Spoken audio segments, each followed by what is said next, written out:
Welcome to Liner Notes, a podcast about how scholars plan and stay organized in the tools they use. In each episode, I'll be interviewing a scholar about what's in their pen case, or something akin to a pen case if they don't have one, how they plan their time, and their secrets to an organized academic life. I'm Catherine Rye-Jewell, a historian and professor of history at Fitchburg State University. Our guest today is Ellie Shermer, who publishes as Elizabeth Tandy Shermer.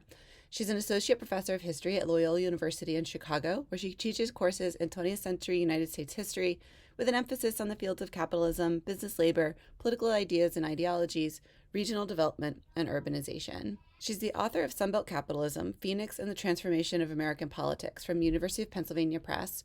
She's also the editor of Barry Goldwater and the Remaking of the American Political Landscape and co-editor with The Right and Labor in America, Politics, Ideology, and Imagination. She's currently working on a book due to come out in August of 2021 called Indentured Students, about the rise of the student loan industry.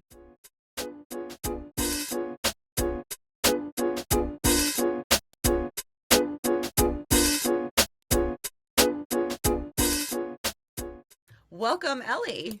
I'm so excited to be here. So we'll dive into segment one, which is what is in your pen case, and please pick 3 items to showcase. Can I also showcase the pen case itself? Okay, so I actually have 2 pen cases, and this is my most special pen case because, as you can see, it looks like my cat.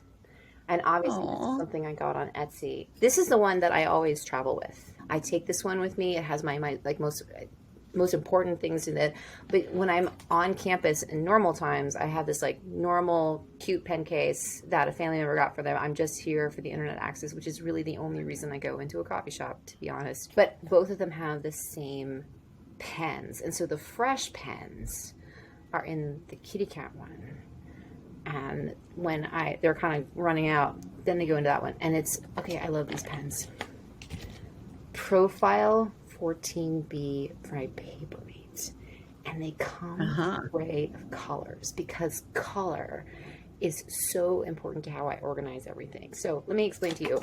This pen case, no pen case, every single one of them has to have those pens.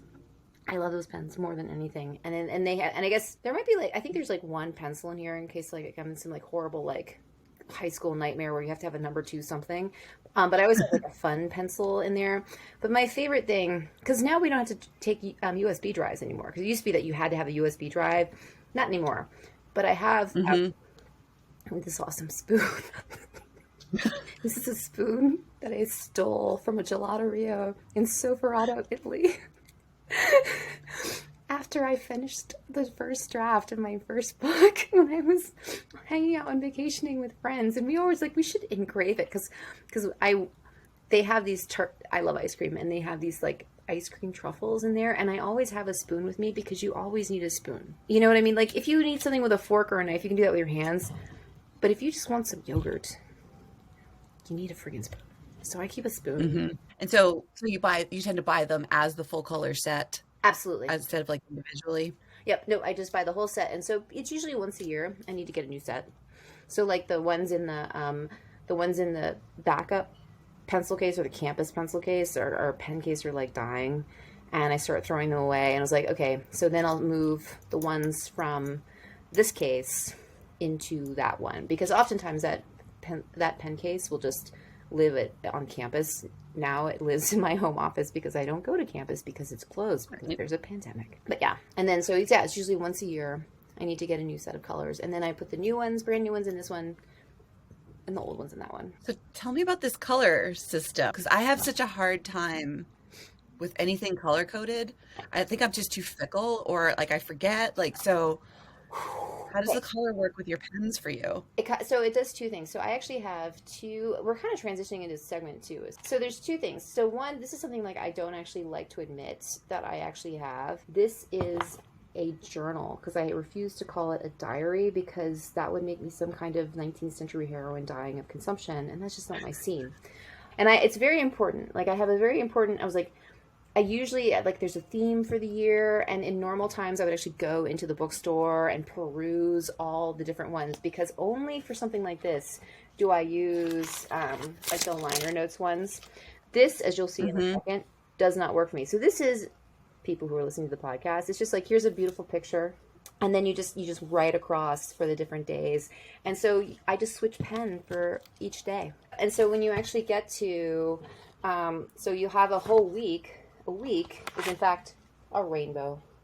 And no, I don't really actually go back and read them. Sometimes I do. Maybe at the end of the year, I'll sort of flip back, particularly this year with COVID, for sure. This journal lives with this pen case, and oftentimes when the weather is better, I'll like take it out to the lake. I live near Lake Michigan in Chicago. I'll take it out to the lake and write there in the evening or something like that. So these are always living together. And when I travel, my other planner. Okay, so you asked me about public works. So with the travel planner, so that's mostly like a reflective It's actually journal? it is just a diary. It is literally just a reflective diary. And my my graduate advisor is like, someday someone's gonna write a history of you. I was like, no, no one is gonna write a history of me. He's like, but they'll have all of these diaries, and they do actually live. Like they just sort they live downstairs in my basement storage in this big Tupperware of like paper stuff. But that is literally just for reflection. That is just flat out for reflection, sort of thinking through thoughts.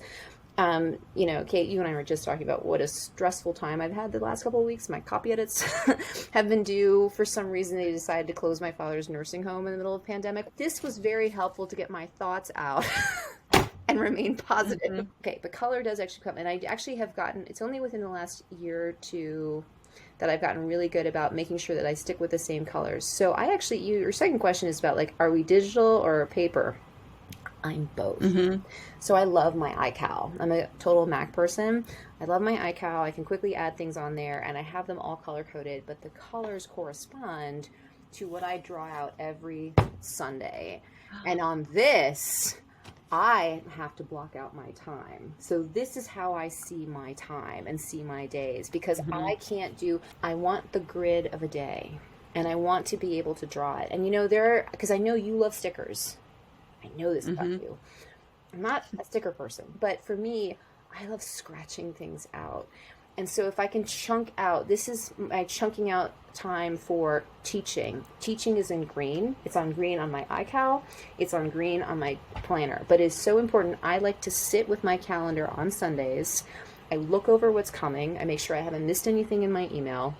And I just section the time out and dot down what I hope to sort of get through, and I cross it out when I am done. I love crossing stuff out. It's like my favorite thing ever. And then it just also feels really good Sunday night to turn the page for the next one. But so like when you look at these calendars, so like blocking out, this is my time for my yoga practice. This is my time for my research. You know, this is my time for teaching. And then, you know, putting down what are the big things. It's actually at the bottom. Well, I'll list out those big themes. What do I want to do at home today? Well, I want to do laundry. Fine. But also, I'm going to make some food later. And I enjoy being in my kitchen where there is nothing digital in my kitchen. Well, that's not true. There's an Alexa that plays music for me and shows me my shopping list. So pink is what I always sort of, I always save for like activities. I'm a big yoga, and in the pandemic, running midday and then going for an evening walk has been really important for my mental health.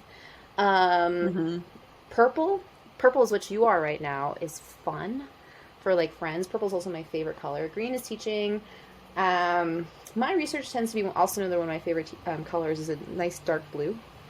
So that's what I do. I tried once many years back to try and just be digital, and I can't do it.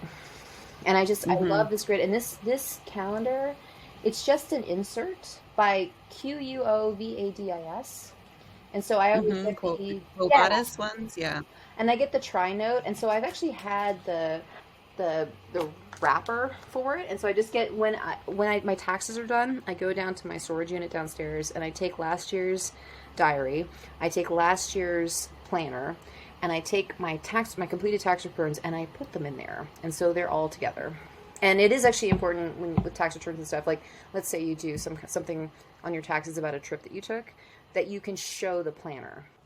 So that is my method. So it's like a companion item as well as a planning item. Exactly. Like it's sentimental and it's practical. Absolutely. Totally. And actually, and some of these things, like, you know, because so I have this big block out, and then on the right side that's what the tri-note is like my favorite. I shouldn't say favorite, but the stuff that has to get this get done this week is called triage. So I make little categories like triage, what has to happen? But I have a separate category for things I want to feel good about this week. And so that's actually my yoga practice. So it's also positive things. And what are my midterm things? And so I usually change that date with the season. So winter wonderment or whatever. Like what do I want to do? I want to enjoy my yoga practice, and I list that out. So and I just keep writing it every week as a reminder. And then I have long term. What are my long term things that I'm thinking for?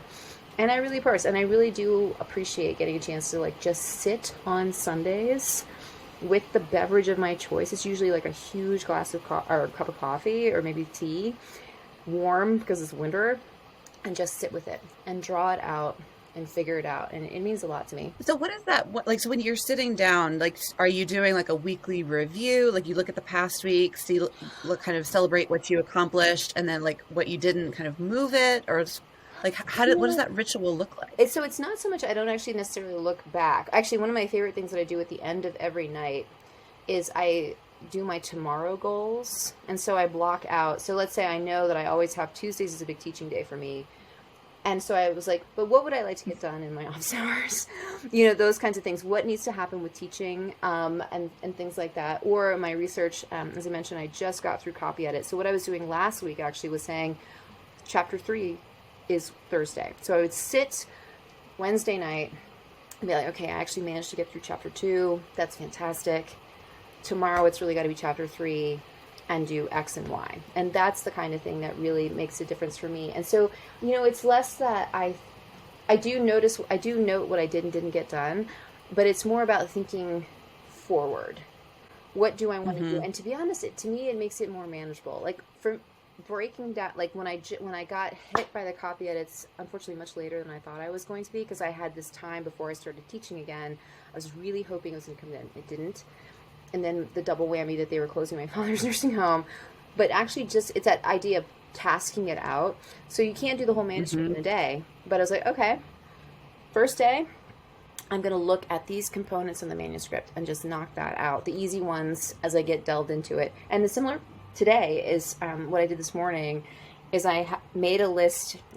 This was orange for home.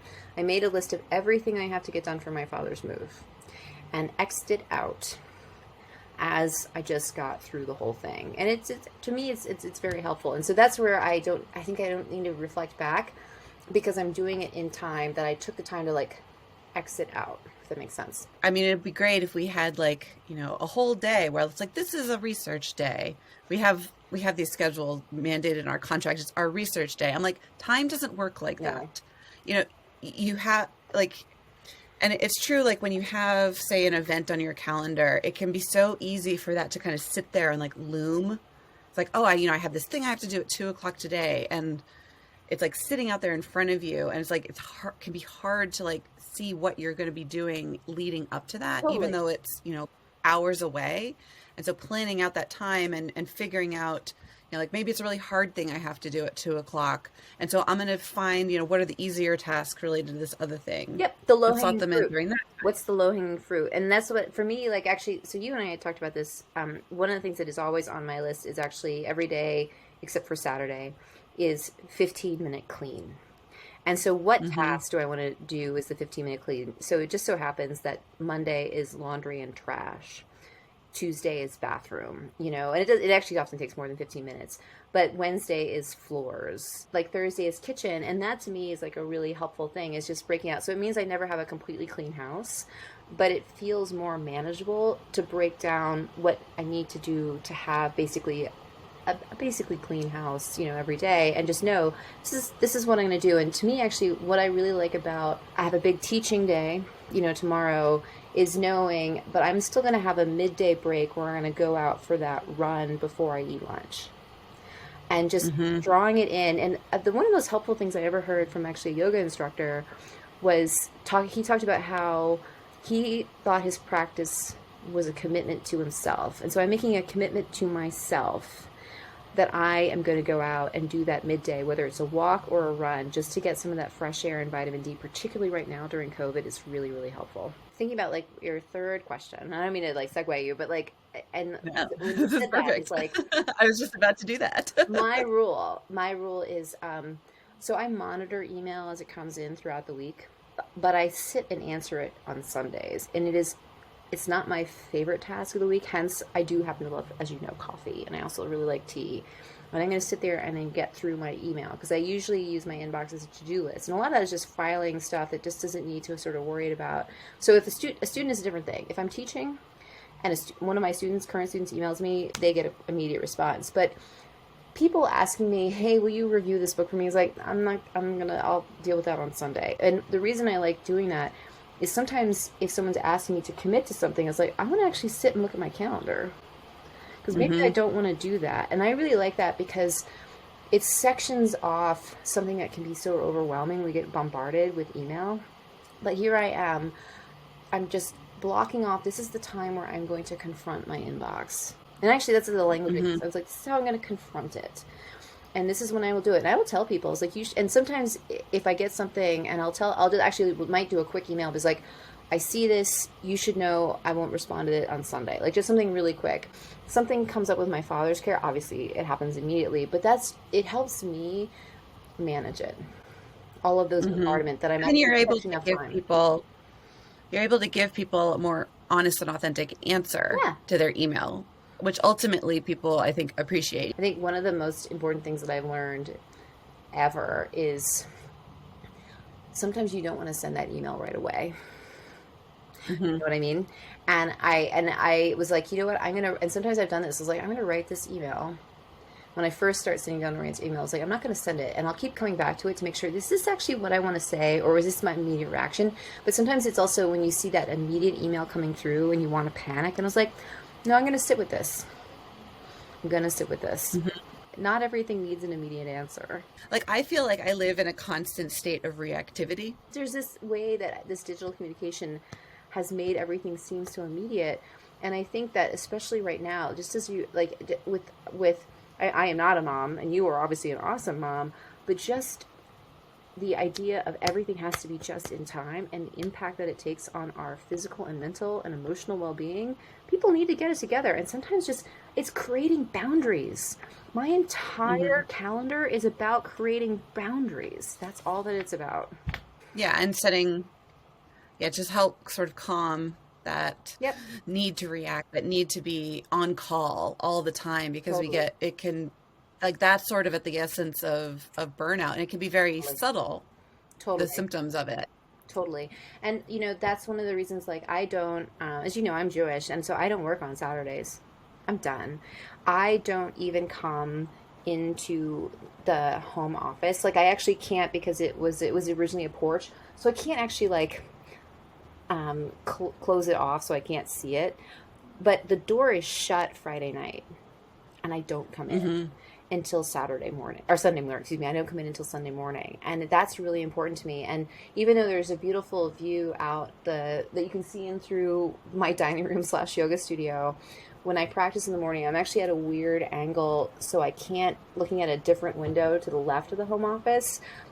It's not a great view. It's of the alley, but I don't want to see it, and really sectioning that off. And the laptop does not leave this home office.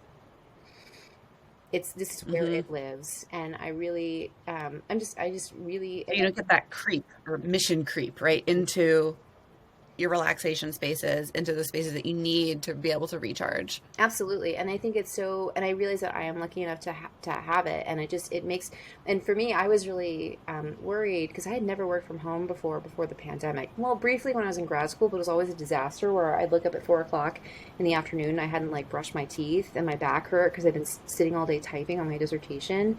So for me, that walk or bike ride to campus or to the library that I would do work on was so important.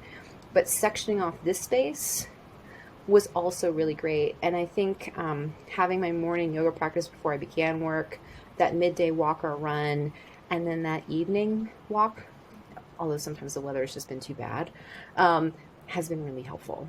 Just to have those little breaks. So you just sort of close the door on things, which I really like. So with your digital planner or your digital calendar, is that there mostly like for reminders Well, or yeah, and like, especially it's like a clock? and especially in the era of Zoom, because that the Zoom links are in the calendar things. So like, or in your case, Yeah. this is not, we're not using Zoom, we're using something else, but I just had the link to click on it. And it can be helpful to, like if my dentist likes to send you a cal invite, and it'll just populate right into the calendar. And so when I open up my digital calendar to write out that one, they're all together. Does it make sense? And it's one Hmm. less thing that I had to remember to do.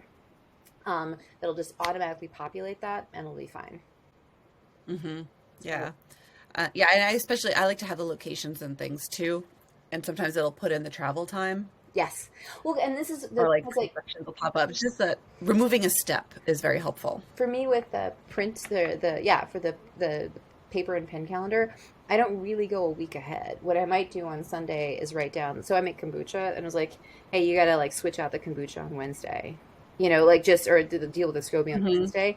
So I might make that note on the Sunday for when I flip the page. But the paper calendar is really week by week, where the digital calendar is a lot more flexible. Like, in fact, I just put in a calendar reminder for something to do next year for my father with the Veterans Hmm. Administration. It just there's like, here, just do that, so I don't have to remember. Yeah, I'll put my teaching schedule in, anything recurring, Exactly. all that stuff goes into the digital. And so it's just there. So when I go to look at the week, yeah, I have a similar process of like kind of cross-referencing between the two when I'm looking at the week that's coming up. Yeah. Yeah, exactly. Always. Exactly. And I do like I appreciate my digital calendar alarms for like, you have to change your toothbrush head. It's helpful. Just pops up. Yeah. No, I need those recurring reminders or I'll forget What I all of joke those. about this is like because everyone thinks that I'm like such a and because the world can be divided between chaos Muppets and order Muppets. Everyone thinks I'm an order Muppet. It's like no, no, no. I am a chaos Muppet who understands the chaos that I could unleash if I did not do this to myself. That's why I'm so protective of the kitchen, which is why it's true. That's where the Alexa lives. But that's where I was like, I'm gonna make a fantastic mess. I'm gonna have a Hmm. recipe. I'll probably not follow it. I'm so ordered when it comes to the other stuff to get everything done. Well, and I really like how you have like multi-step processes for things that it's not just it's all connected, I guess is what I want to say. And I find it really helpful to write out the immediate, the mid, and the long term. And especially since a lot of the long term stuff is like, it's really positive. So one of the things I wanted to do is like long term is like, I'm going to travel again. And I write that. And it's nice to have to get a chance to write it every week. That I'm Hmm. at the very end of my planner, actually, I always put at the very last page is long term plans, like the super long term stuff. Like, the title for my next book. That's when I get a chance to like, I was like, you really wanted to do a Spanish language school, and just throw it at the Hmm. very end. And once a week, I flip back there and look at that before I write out everything else to just think, where am I now? Where do I want to go? Yeah. And so am I right? Also, I just wanted to ask you, do you use Zotero? Yes. Because I know that you have like a note-taking system with Zotero as well that I'm very curious about. Oh yeah, I love Zotero. So I was with EndNote, which does not work for historians, but Zotero was made by historians for historians, and I am in the academic bloodline of Roy Rosenzweig, who really started the George Mason Digital Center, and so I feel like there's sort of like a kinship there, like a There's historian. like a logic that you Yeah, recognize. and what I love about and it's been great. Actually, it's been good and bad. The great thing is like about Zotero is that I can write from anywhere, and as you know, and other people might guess if they read the acknowledgments of my books, I travel a lot, and I have written whole chapters. Sitting in London in a coffee shop waiting for a museum to open and things like that. And so I love having Zotero with me. And so I'm very scrupulous about notes. I did learn doing the copy edits for this book is that it still does not hurt to double check that I got the page numbers right in the notes that I was taking. But that's just part of the process, getting the copy edits and trying to get things as good as you can before you abandon the book and let it go. But I really love it. I'm actually not as. I've also really enjoyed now doing recently is actually attaching the PDFs. If I'm using something like a journal article or specific digital chapters, that I can just link them to there. I love it. And my favorite thing about how I use Zotero, because I actually don't use it to build my bibliographies, that I actually do by hand, because every journal, every press has a different publication style, so it just seems easier to do that.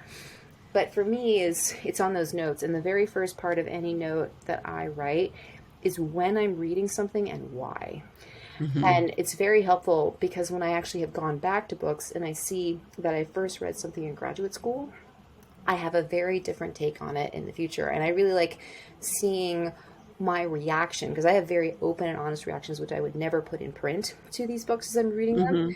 And I really appreciate knowing and thinking back on the mind frame I was when I first approached this book. You get the context of like the things that might have been on your mind when you were thinking about it, why you had those reactions, so that when you're coming at it through a different topic, like say when you're going to teach a book or you're going to incorporate it in a new project, to maybe think about those responses or interpretations in a way. Because I also write down the table of contents. I think that's really important with the page numbers, so I know which chapters and things like that. So I have the table of contents up there. And why I chose, because I'll explain, I chose to focus on these chapters at this point, just to sort of put it out. And so I know what I did and didn't read very closely and stuff like that. Yep. So they're kind of conversational. With yourself. Conversation with myself. Totally conversation with myself, which is why I do not share my Zotero entries with people. And I do a thing which I really enjoy with graduate students is when I have taught graduate student classes, is I have a Zotero database for all of the, because we have a common reading and everyone has something else that they pick. And so they walk out of my class with over 150 books in a Zotero database that they can use for their exams. But I love how your pragmatism it's about inspiration and self-care, and that all of those things reinforce one another. Yep, exactly. Like I want my students to walk out of that class with basically their comprehensive reading list done for one of their exams. That's the point. Being kind to your future self. Exactly. Actually, I think that's a lot of what I do when I cook is I always freeze one serving. So when you got a week, and it made more sense when I was teaching on campus, because I would just grab something to bring in for lunch. And also when I was traveling, because I would just come home and I had a freezer full of stuff before I could get to the grocery store or cook again.